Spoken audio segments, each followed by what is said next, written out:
Well, thanks again, Jason, to you and the Kenosha Community Media. Certainly appreciate the opportunity to give a little update today. And I guess I'll start with the main bill that the legislature, with the Assembly, voted on this week. The Senate is still yet to vote on this bill, but there's certainly been a little chatter about it, I'm sure, and that is the Brewer bill. I'd like to just kind of give an update in terms of what that bill actually does, because I think that there's a lot of misconceptions out there.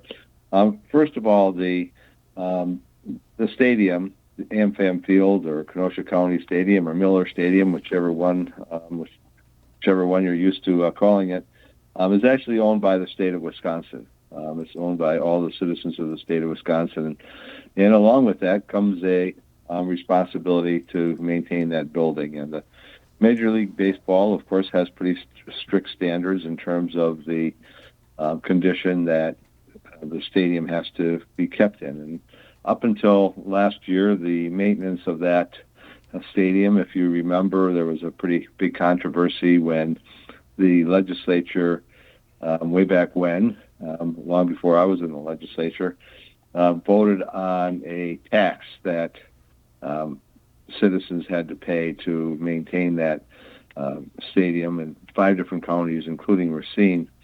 And I'm pleased to say that the new agreement in terms of how that maintenance will be paid does not cost taxpayers any money whatsoever, with one exception, and that is the Brewer baseball players.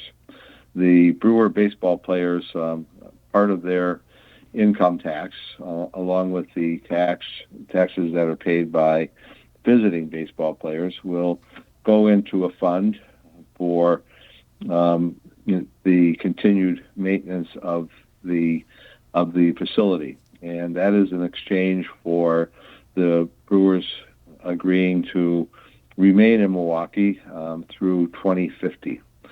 It is always controversial when corporations receive money from taxpayers, but I have to say that this is really not the Brewers or the owner of the Brewers that are receiving this money, but it's the state's obligation to maintain that particular building. And the Brewers will also put in $100 million in terms of the ongoing maintenance of the facility. Now, the alternative, of course, is that without a lease, the Brewers obviously are going to find a new home, and there's lots of places that are looking for Major League Baseball teams. Probably the one that we heard the most that is looking for it is one of the fastest growing cities in the country, and that's Nashville, and also Mexico City, one of the largest cities in North and South America. So there are certainly other state or other cities that are looking for to have a team, and I think that Wisconsin wants to keep the Brewers. Old timers like me remember when the Braves left Milwaukee and how devastating that was.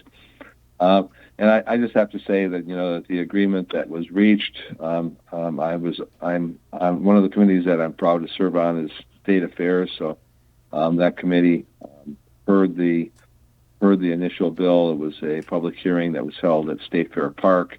Usually, of course, those hearings are held in Madison, but we decided to go ahead and move that to Milwaukee for the convenience of people from Milwaukee to weigh in on the proposal. This was a strongly bipartisan bill that we voted on. Approximately half of the Democrats and half of the Republicans voted for it. Now it goes to the Senate, where we anticipate that there might be a couple of amendments that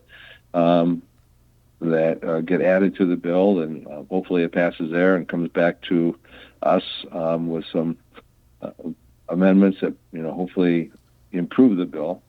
But I think that we can look forward to baseball into 2050, hopefully.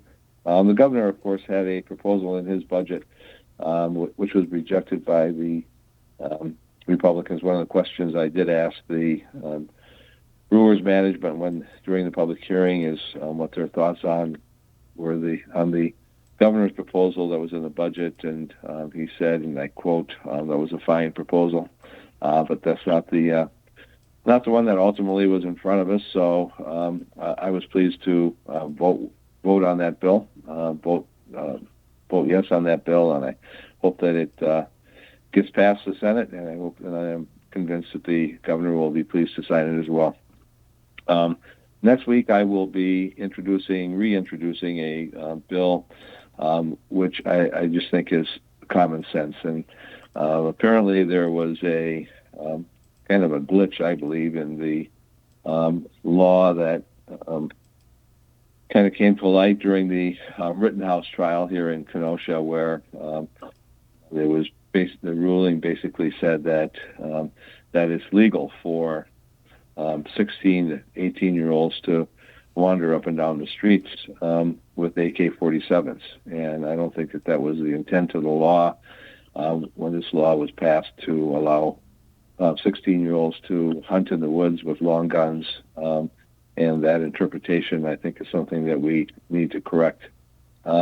Jason, I remember a few years ago during the COVID crisis is when we started having some of these kind of regular chats about what's going on in the legislature and elsewhere, and it kind of brings to mind that there is a new program right now where anybody who signs on to covidtests.gov, you can request 4 new COVID tests. It's complimentary. They'll be delivered to your house in a few days, and certainly there is a lot of COVID going on in the legislature, and other friends that I know have it as well. So I encourage everybody to go ahead and get those tests. And if you're not feeling well, make sure that you're tested and not unwittingly spreading the COVID. Thanks so much for the opportunity to say a few words today, and look forward to talking to you again in a couple weeks and giving you an update in terms of what we're up to at that point. Take care, Jason.